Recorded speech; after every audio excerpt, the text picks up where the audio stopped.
porque en un B parece haber profecías confusas o que aciertan a medias. Y parece que también hay profecías fallidas. Vamos a ver cuáles son y a explicar nuestra hipótesis. Hemos dicho antes que los videntes son un medio del que se vale la Virgen. No es que los mensajes sean para ellos, que cuando la Virgen habla en presente no tiene necesariamente por qué ser el presente del momento. Lo que pasa es que el ser humano, el hombre, está en la línea de tiempo y en algún momento es ese presente, claro. Y pensemos que entre Garabandal y el año 2021, que es en el que están Umbe y Prado Nuevo. Entonces nosotros en 2021 pues sabemos interpretar, tenemos más información que las niñas de Garabandal, y más que Feliz Asistiaga, y más que las apariciones de Prado Nuevo. Ya lo decía Castellani. Por ejemplo, yo he pensado cuando en 1846 en la Salet dijo la Virgen: no puedo sujetar más el brazo de mi hijo. No se refería a 1846, pero habla en presente. Claro, en ese momento, Pío IX, luego León XIII, pues no puedo sujetar ahora el brazo de mi hijo. Pero es verdadera la Salet, está aprobada. La Virgen rezó con nosotros el rosario. Al final me enseñó con su mano izquierda el infierno, que es terriblemente horroroso. Yo fuera de mí le dije: eso no, que hacemos todo lo que podemos. Ella dijo: no es para vosotros. Y gritando yo pregunté: ¿entonces para quién es? Ella respondió: para sacerdotes que dan la espalda al Señor, que se pongan suplicantes de misericordia al reino de Dios. Si no, el Señor no bajará su cáliz. ¿Qué catástrofes conmueven? Si no se cumple esto, serán condenados al infierno. La Virgen está clarísimo que en Umbe habla de un falso papa, de un papa condenado, de un papa que no tiene el poder de bendecir, que duro, que no tiene la gracia de Estado, que no es papa. Claro. Que aparta a los fieles y que se va a condenar porque no se le aparece a nadie.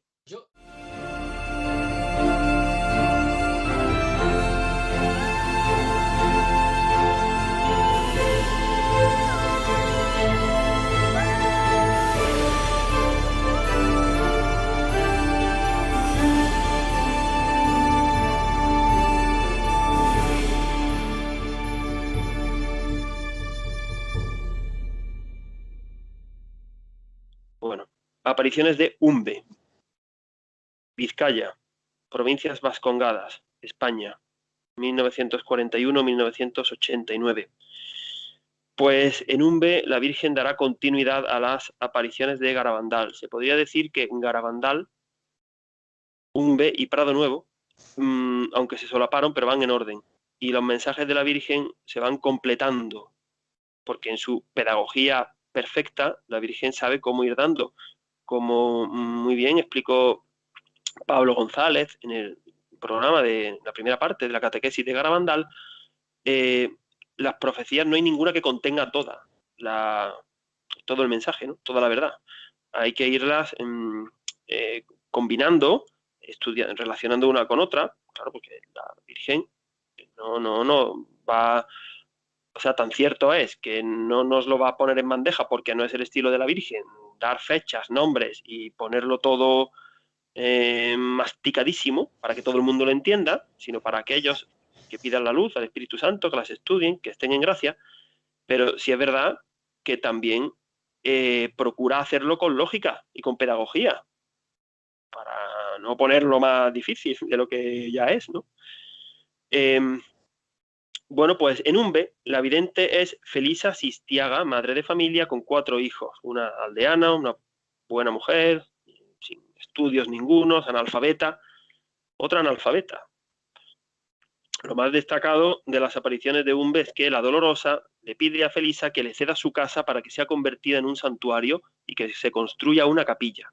Lo primero sí se hizo, pero lo segundo no. La Virgen insiste en la necesidad insoslayable de que en la Iglesia todos sus miembros hagan penitencia y oración para así alcanzar la paz en el mundo. Ella quiere la paz, anhela la paz, nos ruega que trabajemos por la consecución de la paz, porque es verdad que la cosa se va a poner muy mal, pero nuestras oraciones, nuestro sacrificio, nuestro apostolado van a dar paz, a alguien van a salvar, aunque muera mártir, pero tendrá la paz en el reino de Dios, claro. A veces en esta vida no es fácil ver la paz, pero la paz tenemos que empezar a buscarla en nuestro interior, porque en el exterior la cosa va a estar muy difícil. Por eso hay que tener un reinado interior. Ahora tenemos que prepararnos bien para Pentecostés y mantener todo el año esa llama viva del Espíritu Santo dentro, hacer comuniones dignas, honrosas, de rodillas, en la lengua, con total fe, esperanza y caridad. Bueno, la Virgen habla del aviso, el milagro y el castigo, de la necesidad de reparación, en especial por los pecados del clero, que muchos sacerdotes van por el mal camino de la perdición, que escupen al rostro de su Hijo y que arrastran a muchas almas al infierno. La señal que da la Virgen reiteradamente para que creamos en sus palabras es esta: el agua seguirá curando. La Virgen da señales, le pasa como a su Hijo. No es que quiere que creamos por los milagros, pero sí hace señales, da signos para que creamos, para reforzar nuestra fe. Pues la Virgen bendijo un manantial en Umbe, junto al santuario, y hay más de 500 curaciones inexplicables, constatadas, como en Lourdes. El agua de Umbe seguirá curando. En Umbe todo es gratis. Esa familia pobre cedió su casa. No se comercializa nada. Puedes llegar allí a embotellar el agua, llevártela. Todo es gratis en Umbe. Sí, yo he estado y lo he comprobado. Sí, vamos a ver los mensajes de Umbe. Algunos son tremendos, pues tanto por el agravio que los pecados producen a Dios, como por las consecuencias que acarrearán a la humanidad. Y algunos parecen mensajes fallidos, contradictorios, pero nosotros, en lugar de omitirlos, que quizá hubiera sido lo fácil, pues vamos a tratar de aclararlos. Bueno, esos mensajes hacen referencia al papado. La postura, ¿cuál ha sido la postura del obispado de Vizcaya con respecto a Umbe? Ha sido favorable. De hecho, el obispo de Vizcaya, que hasta hace poco ha sido Monseñor Mario Iceta, un gran obispo, un hombre de fe, ordenado obispo en el año 2008 por Benedicto, recientemente ha dejado de ser obispo de la diócesis de Vizcaya, y justamente en estos días Bergoglio ha nombrado a un nuevo obispo en Vizcaya. Le deseamos lo mejor, claro. Pero el obispo Iceta ha respaldado, el obispado ha respaldado las apariciones de Umbe, además de que no están rechazadas, como las de Esquioga, porque dice que no hay nada que contravenga y contradiga la doctrina de la Iglesia, y las prácticas que se hacen en Umbe son totalmente acordes a la fe católica. Y se reza el rosario, bueno, pues eso es lo que se hace en Umbe, y se predica la penitencia y se celebran misas. Ya está. Vamos a leer los mensajes de Umbe. Los hemos ordenado. Hoy vamos a leer bastante la catequesis y no vamos a comentar casi nada porque es la Virgen la que da la catequesis y se entiende muy bien. 24 de diciembre del año 1970. La Virgen rezó con nosotros el rosario. Al final me enseñó con su mano izquierda el infierno, que es terriblemente horroroso. Yo fuera de mí le dije, eso no, que hacemos todo lo que podemos. Ella dijo, no es para vosotros. Y gritando yo pregunté, ¿entonces para quién es? Ella respondió, para sacerdotes que dan la espalda al Señor, que se pongan suplicantes de misericordia al reino de Dios. Si no, el Señor no bajará su cáliz. ¿Qué catástrofes conmueven? Si no se cumple esto, serán condenados al infierno. Pues aquí parece que la Virgen está hablando de sacerdotes que no tienen fe o que la han adulterado de tal manera que ya han dejado hasta de creer en que pueden consagrar o que no se produce consagración, algo terrible, ¿no? Bueno, 23 de mayo de 1971. Por todos mis hijos, mis ansias y mis dolores no tienen fin. Grandes faltas de fe en la tierra acarrearán su miseria. Si no se nos hace más caso, señaladamente de jueves a viernes santo dentro de 30 años, a principios de siglo, se formará una niebla que no os veréis los unos a los otros. No os servirá ninguna luz durante todo el tiempo que haga falta. Los justos y los dignos no sufrirán.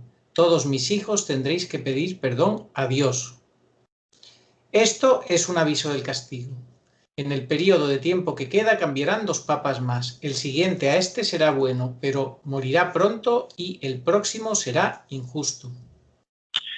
Pues según parece, dice la hija de la vidente, Inés Arrieta Sistiaga, y nosotros estamos de acuerdo con ella, vive todavía la hija de la vidente, tendrá unos 80 años. Su madre, la vidente, falleció en el año 90, a la edad de 82 años. Es decir, los 12 últimos años de su vida vivió en el pontificado de Juan Pablo II. Siguiente mensaje, 4 de junio de 1971. Los que me harán caso serán los seglares, que los curas y el Papa no quieren hacerme. Ya vienen aquí 2 seglares a ayudar. El Papa no recibe el poder de bendecir en nombre de Dios a los fieles, pero a los fieles creyentes los bendecirá el Señor. La bendición del Papa no detendrá la catástrofe. Este Papa dio la libertad para quitar de la Iglesia a los apóstoles de Dios. Este Papa, después de muerto, no se le aparecerá a nadie.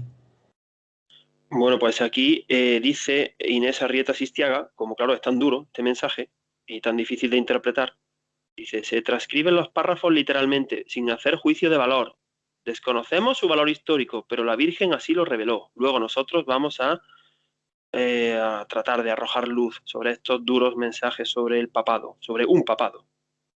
22 de junio de 1971. Me he aparecido en muchos lugares de la tierra, pero son pocos los que me creen. Salvaré de las guerras a España, pero habrá muchas catástrofes y enfermedades. Morirán muchos. Antes del castigo daré un aviso. Se iluminará el cielo con una gran cruz que, al descomponerse, producirá una inmensa luz blanca de tal fuerza que incluso impedirá ver el sol. Durará 4 horas. A continuación, un viento ardiente azotará toda la tierra. Muchos morirán de la impresión. Los que tengan fe en Dios no sufrirán. 6 de julio de 1971. A todos mis hijos los quiero mucho, pero son pocos los que me escuchan. Hacen poco caso de los milagros. Los enfermos curados pronto se van, cada uno por un camino. Estoy dando los últimos avisos al mundo. Algunas iglesias se quedarán solas, a otras acudirán pocos fieles, pero como aviso ocurrirán catástrofes. Los que no aman a Dios sufrirán mucho, los que tengan fe no sufrirán, los que sufran juntamente conmigo tendrán alegría. Visión de Felisa. La señora me enseñó todo esto. Vi casas con ropa colgada y de pronto convertirse en polvo. Entre otras catástrofes vi una zona de España inundada por el mar. La Virgen puso a su izquierda a los que la aman. A pesar del gran viento que vendrá, no sufrirán y ni siquiera se les mueve un cabello. Son bien parecidos, pero será un grupo muy pequeño. A los que no aman a Dios los vi enfrente. A estos los arrastra el viento. Sufrirán muchísimo. Este grupo es muy grande, es un gran número de millones de hombres que padecerán tormentos horrorosos y parecen monstruosos. Este mensaje de la Virgen y esta visión de Felisa tampoco las comenta la hija Inés. Día de Santiago, apóstol, patrón de España, 25 de julio de 1971. El Papa, los obispos y sacerdotes han perdido la luz del Evangelio, buscan a ciegas, sufren caídas y con ellos los pueblos, quieren buscar la salvación sin Dios. El último esfuerzo del cielo será el milagro para la conversión de los pecadores. Orad a mí y recibiréis muchas curaciones. Vengo por toda la humanidad. Bien, nos vamos a saltar lógicamente muchos mensajes porque fueron 76 y no podemos, claro, decirlos todos. 8 de diciembre, tardamos un salto de 17 años, de 1988. Hoy en tu presencia me dirijo a la humanidad. Los demonios están sueltos en la tierra. Con el rosario venceréis. Os espero a todos aquí. Deseo mi capilla. No desfallezcáis. Estáis protegidos. 2 de mayo de 1989. Reza por los sacerdotes porque son muchos los que escupen el rostro de mi divino Hijo. Pues yo me he dado cuenta de que un mes después de este mensaje, creo que fue en junio del 89, creo, la Virgen le explicó al padre Gobi pues la parte del Apocalipsis donde se nombran a las 2 bestias, el falso profeta y el anticristo, y que la masonería eclesiástica iba a tomar el vértice de la Iglesia, como así Así es. ha sucedido, que el falso profeta sería un papa masón, la bestia con 2 cuernos como de cordero que representa la mitra papal y que habla con boca de dragón. Pues nuestra interpretación acerca de los mensajes sobre el papado, que nos parecen ciertos, como hipótesis, que quien quiera que la tome, quien no que la deje, explicarían que Benedicto XVI es el último papa antes de la gran tribulación y que Bergoglio, por tanto, no es papa, sino que prepara la venida del anticristo. Tras la muerte de Benedicto, pues habrá un periodo de sede vacante y el papa de la gran tribulación será nombrado por el cielo. Eso también lo vamos a ver hoy. Es el cielo quien nombra al papa de la gran tribulación. Eso sí, muy interesante que lo dijo, lo vas a explicar luego, como que lo dijo la Virgen en Prado Nuevo, ¿no? Exactamente. Muy interesante. Se ha dicho por otros lados también, Isabel Canori Mora, en fin, cielo, es que lo dice el Señor. San Pedro y San Pablo nombrarán al último papa. Vamos a ver, esta parte de quizás la más novedosa, la más difícil, tenemos que explicarla despacito y claro. Hipótesis de que Benedicto es el último papa y Bergoglio es el falso papa, extraída de los mensajes de la Virgen. Vamos a leer primero los mensajes, porque en un B parece haber profecías confusas o que aciertan a medias. Y parece que también hay profecías fallidas. Vamos a ver cuáles son y a explicar nuestra hipótesis. Hemos dicho antes que los videntes son un medio del que se vale la Virgen. No es que los mensajes sean para ellos, que cuando la Virgen habla en presente no tiene necesariamente por qué ser el presente del momento. Lo que pasa es que el ser humano, el hombre, está en la línea de tiempo y en algún momento es ese presente, claro. Y pensemos que entre Garabandal y el año 2021, que es en el que estamos Umbe y Prado Nuevo. Entonces nosotros en 2021 pues sabemos interpretar, tenemos más información que las niñas de Garabandal, y más que Feliz Asistiaga, y más que las apariciones de Prado Nuevo. Ya lo decía Castellani.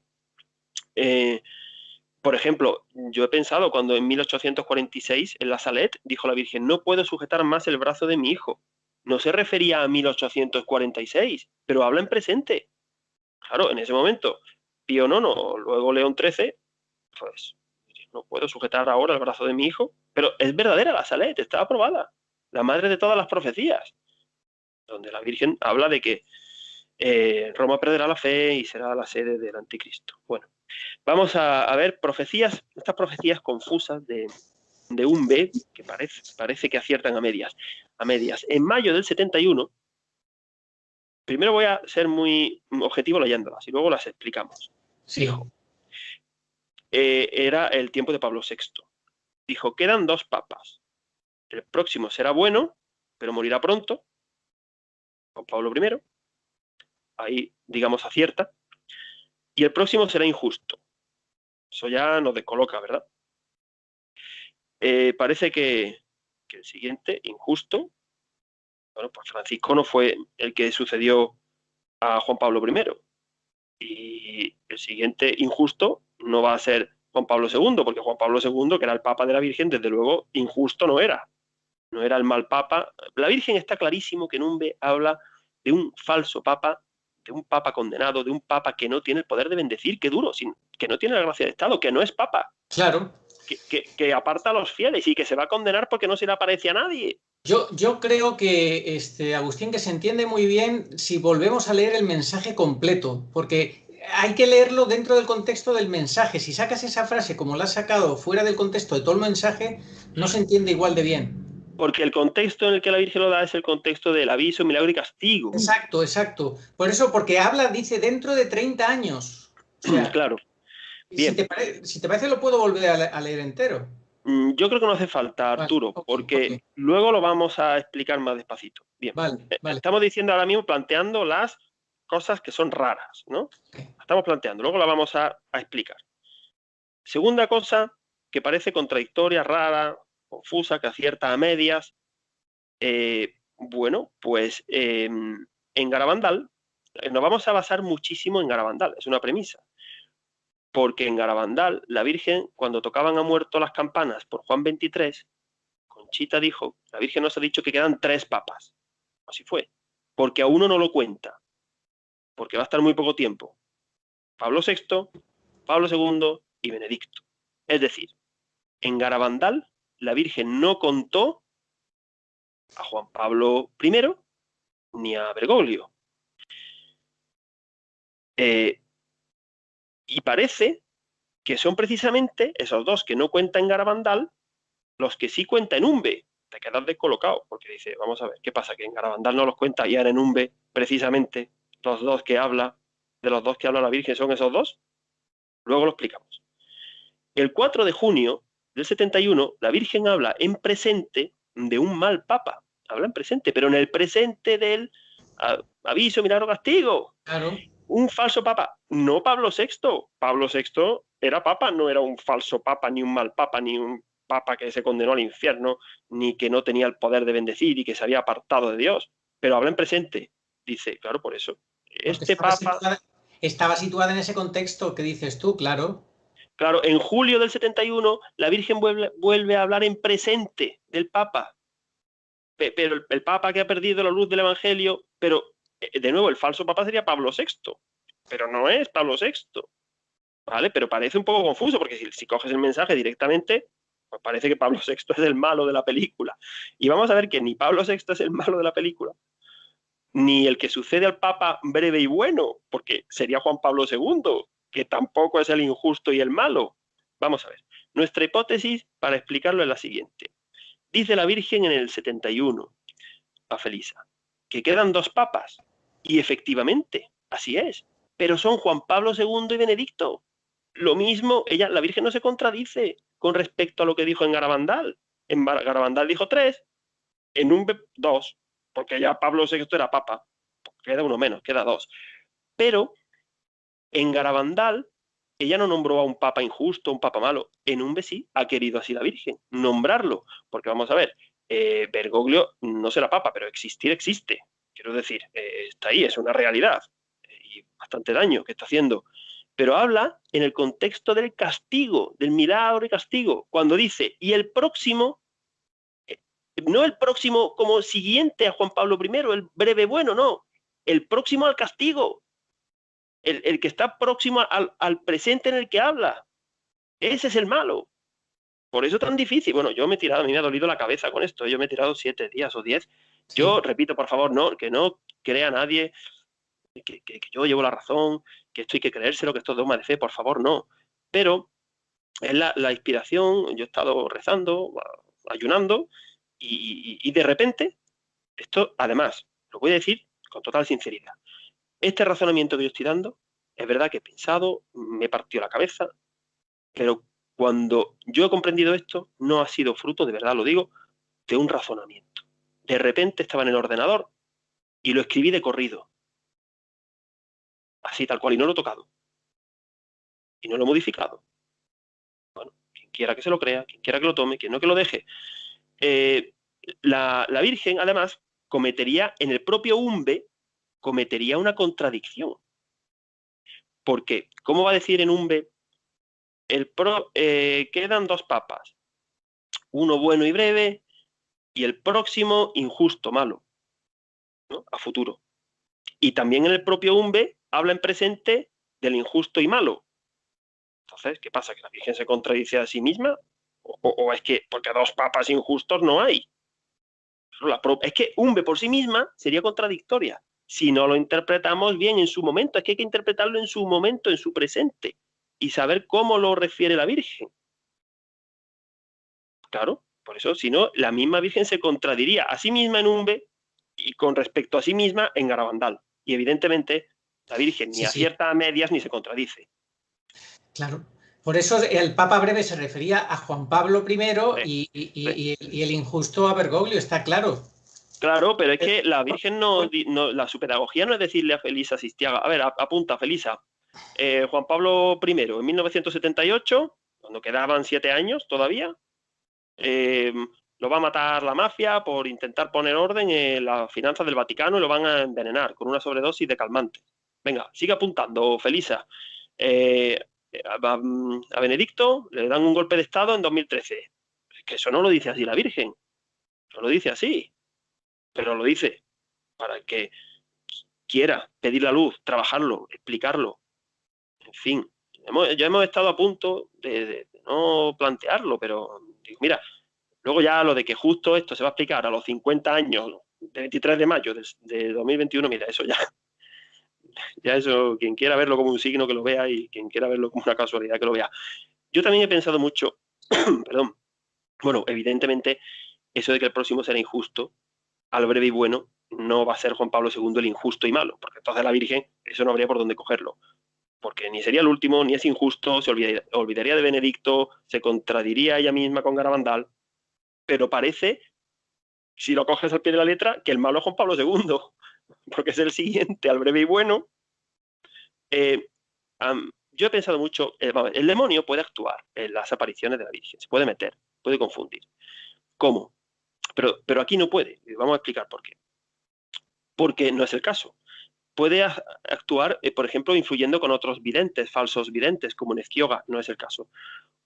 Engañando a la comunidad con la mala vida posterior que no tiene nada que ver con las apariciones, como pasó en Peñablanca, que aprovecharon los desvíos del vidente para no aprobar o tumbar Peñablanca. No es el caso tampoco. Estas mujeres son santas, todas. De hecho, Rosario Granados está en proceso, bueno, esa es aprobada, en proceso de beatificación. Pero Luz Amparo Cuevas, la de Prado Nuevo, murió en olor de santidad y murió crucificada con Cristo un viernes a las 3 de la tarde. Muchas casualidades, ¿verdad? El entorno también se puede meter el demonio con partidos políticos, el vecindario, los medios de comunicación, como pasó en Prado Nuevo. Pero no estamos hablando de que en Umbe se metiera el entorno. O también pudiera ser, ¿no?, que el demonio confundiera nuestro entendimiento, que a nosotros nos hubiera confundido y hubiéramos dado esta explicación. Porque hasta las quintas moradas, cuando vimos el programa de Santa Teresa que hicimos en agosto, son las moradas de santidad canonizable, el demonio puede entrar para engañar y confundir. Cuanto más a nosotros, pobres pecadores.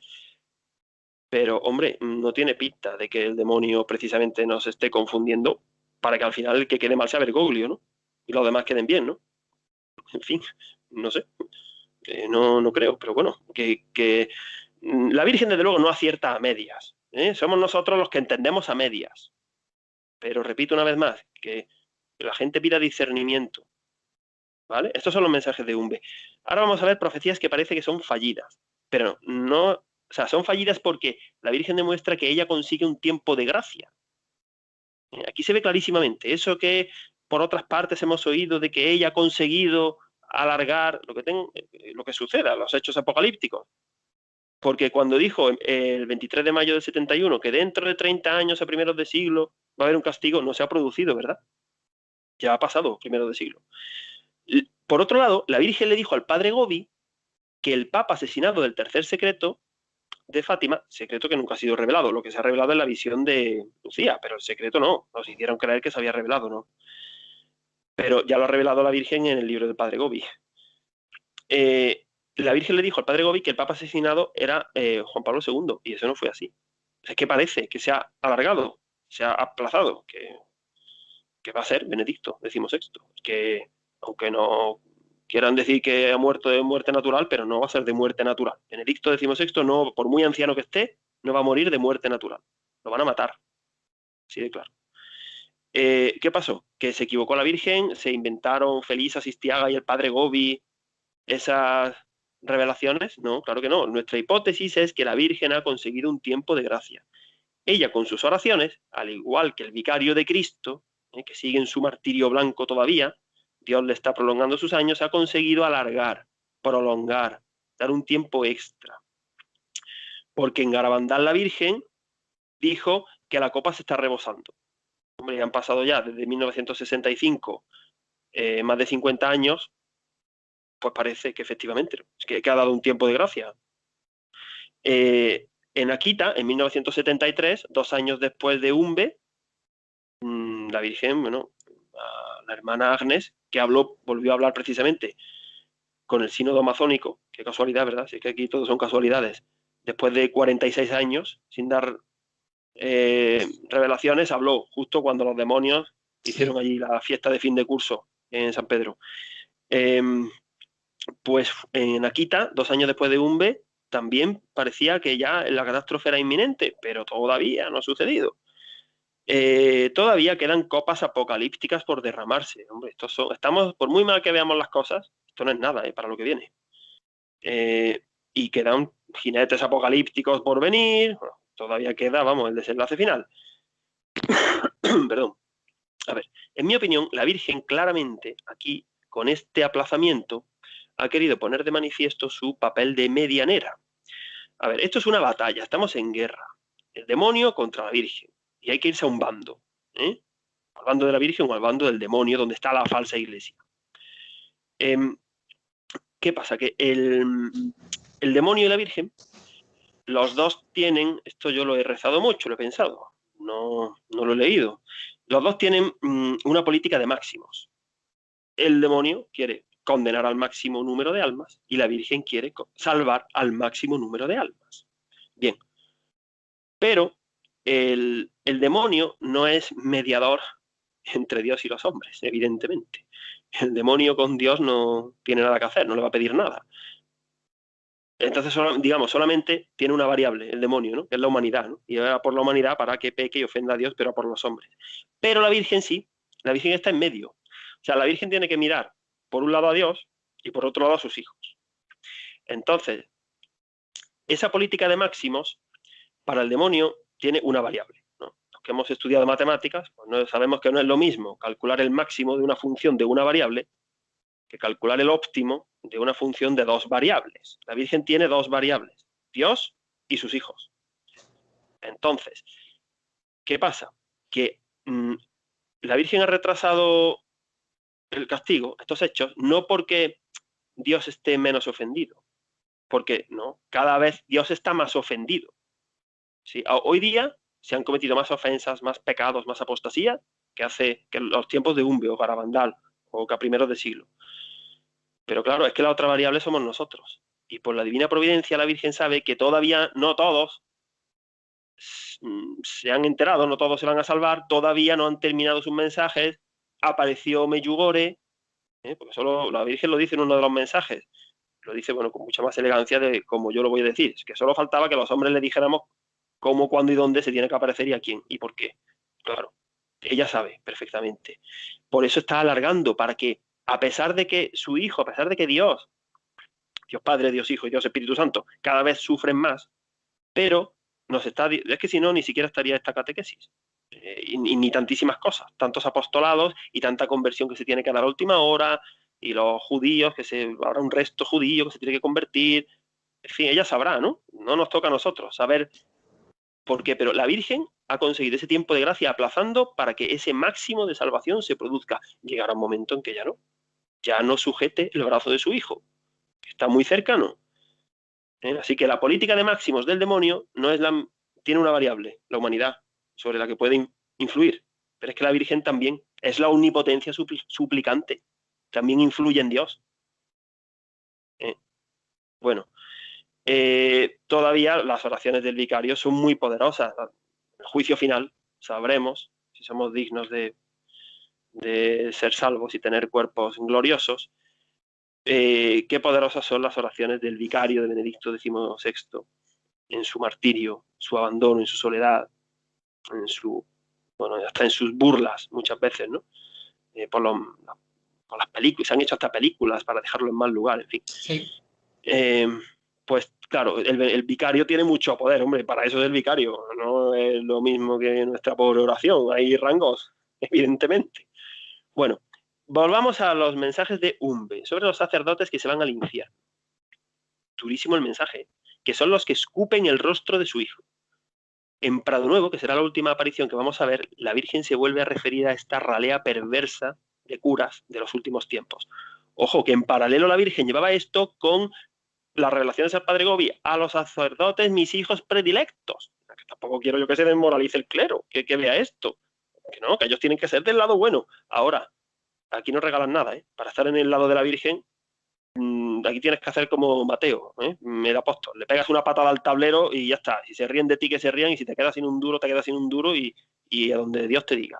Lo que no vale es eso, conmigo, con el arado y mirando atrás. Eso no vale para ser discípulo de Cristo, El que quiera seguir al Señor, con todas las consecuencias, ¿eh? Así que lo del Papa, el Papa, llevan un carrerón, vamos, que son los de las visiones del infierno. ¿Cuáles son los sacerdotes que escupen el rostro del divino Hijo de la Virgen María? Hombre, no vamos a entrar a decir los pecados personales de cada que cometen los sacerdotes, si incumple los mandamientos, en fin, porque todos, aunque no seamos sacerdotes, desde el momento en que pecamos en materia grave y consciente, ya estamos escupiendo el rostro de Cristo.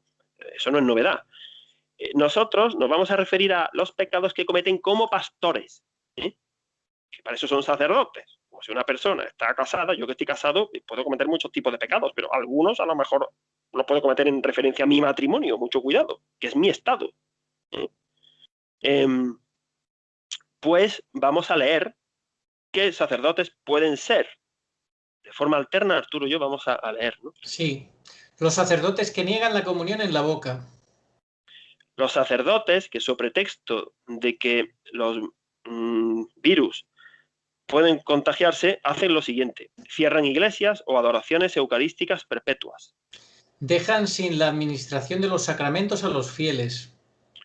Se ponen una mascarilla y se embadurnan las manos con gel para dar la comunión, olvidando así que actúan en persona Christi y que el divino médico siempre fue portador de vida y salud, jamás de enfermedad. Ni él mismo se contagió, evidentemente, al tocar a los leprosos, porque los tocaba. Los sacerdotes que permiten y propician que manos no consagradas distribuyan el cuerpo de Cristo. Los sacerdotes que consagran deprisa, sin reverencia, sin elevar ni dejar sostenida la sagrada forma a la altura de vida, dejándola elevada y sujeta con las dos manos durante varios segundos, sino de manera fugaz y elevando la sagrada forma solo un instante y con una sola mano, que a algunos parece que están sacando tarjeta amarilla. ¡Qué vergüenza! Los sacerdotes que dejan que las lecturas sean mal leídas por los fieles en lugar de velar porque la palabra de Dios sea proclamada. Los sacerdotes que ceden los templos o salones parroquiales para actos profanos, como lecturas de versos coránicos o prácticas de yoga. Los sacerdotes que siguen y enseñan energías modernistas como la de la teología de la liberación, como la bendición de Dios a uniones fuera del sacramento del matrimonio, como la intercomunión del falso ecumenismo, o apoyan jornadas de oración y ayuno con otras confesiones que ni siquiera son cristianas.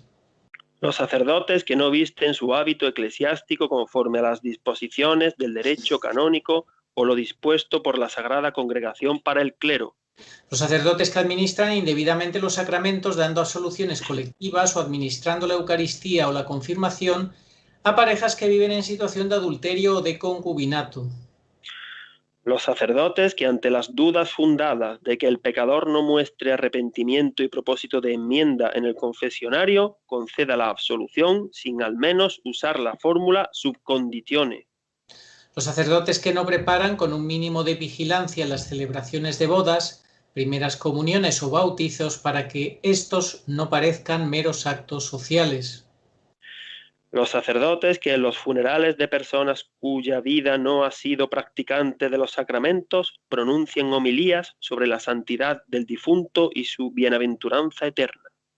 Los sacerdotes y obispos cobardes, necios, traidores a su Señor, que se cobijan bajo la falsa obediencia para hacer seguidismo de Bergoglio, y que tras 8 años de evidencias de que el llamado Papa Francisco es falso por ser su elección canónicamente inválida, por negar con palabras y hechos a Cristo, por ser un papado opuesto a la doctrina, al magisterio y a la tradición católica, por ser un papado que desprecia a la Santísima Virgen, que la rebaja en sus prerrogativas, que la ofende con sus declaraciones, que ataca sus dogmas, que silencia sus mensajes y que se alía con quienes no la aman, como los protestantes, la Iglesia cismática china o los promotores masónicos de la Agenda 2030. Pues sí, todos los anteriores conforman una ralea perversa de curas que hay al final de los tiempos. Además, si esto ya está en el Apocalipsis de San Juan, si es que la Iglesia va a ser traicionada desde dentro por los sacerdotes, ¿eh? Que está profetizado en el Apocalipsis. Para el que quiera hacer una buena interpretación. Ayer vi yo una interpretación de la Virgen María y el Apocalipsis de bueno, por caridad que no voy a decir el nombre, de un obispo muy mediático español. Qué vergüenza de interpretación, ¿eh? De verdad, ¿eh? O sea, es que yo creo que padre Castellani le haría un garrotazo, ¿eh? Porque además es que sabe que es mentira lo que dice, y lo dice. En fin, se le nota hasta en la cara. ¿Qué es lo que dijo? Nada, que con el capítulo 12, la mujer que huye al desierto, nada, sí, cosas muy vagas, ¿no? Pues que el mal actúa, no está, no habla de la falsa iglesia, del Apocalipsis. Bueno, no vamos a hablar ahora del Apocalipsis, ya hicimos un programa en enero que duró casi 2 horas. Sí, Pero los que conocemos, nos estamos alargando mucho. Más vale que centremos ya lo sí, que queda, porque si no se va a ir esto muy largo. efectivamente. Entonces, bueno, los sacerdotes que no luchen contra la herejía van a ser arrastrados. La familia, al final de los tiempos, la familia y el clero van a ser muy combatidas. La familia con leyes de todo tipo, aborto, divorcio, las costumbres laxas, la única unión bendecida por Dios, la unión hombre y mujer, y el clero, pues ¿cómo va a ser arrastrado? Con la falsa obediencia, que es un arma de destrucción masiva con la que el demonio, como no se pongan a buen resguardo, los va a ametrallar. La falsa obediencia. Hay que obedecer a Cristo. San Pedro, ya que hablan tanto del Papa, el Papa, pues háganle caso al primer Papa, a San Pedro, que decía que hay que obedecer a Dios antes que a los hombres. El último ataque que sufrirá la Iglesia será desde dentro. Señores sacerdotes, lo dijimos hace justo un año, el tiempo se acaba. Esto de postergar la decisión eternamente no vale. O con Bergoglio o con la Virgen. Con los dos a la vez, imposible. Bergoglio no hace más que ofenderla a ella y a su hijo y destruir la Iglesia. Así que eso tendrán que ver ustedes. Yo entiendo que los sacerdotes todavía, bueno, tienen que nombrar a Francisco en la consagración. Bueno, hay consagración, no pasa nada. Tampoco estoy diciendo yo que antes de tiempo se metan en un lío y que nombren a Benedicto, pero tienen que estar del lado correcto. Tienen que estar con el vicario, con su iglesia, con la Virgen, que es el lado duro, la puerta estrecha, el camino de la cruz, del rechazo, de la persecución, del martirio. Te pueden echar de la diócesis, del colegio donde des clase. Eso es. Ya está. Lo que nos ha tocado a todos vivir.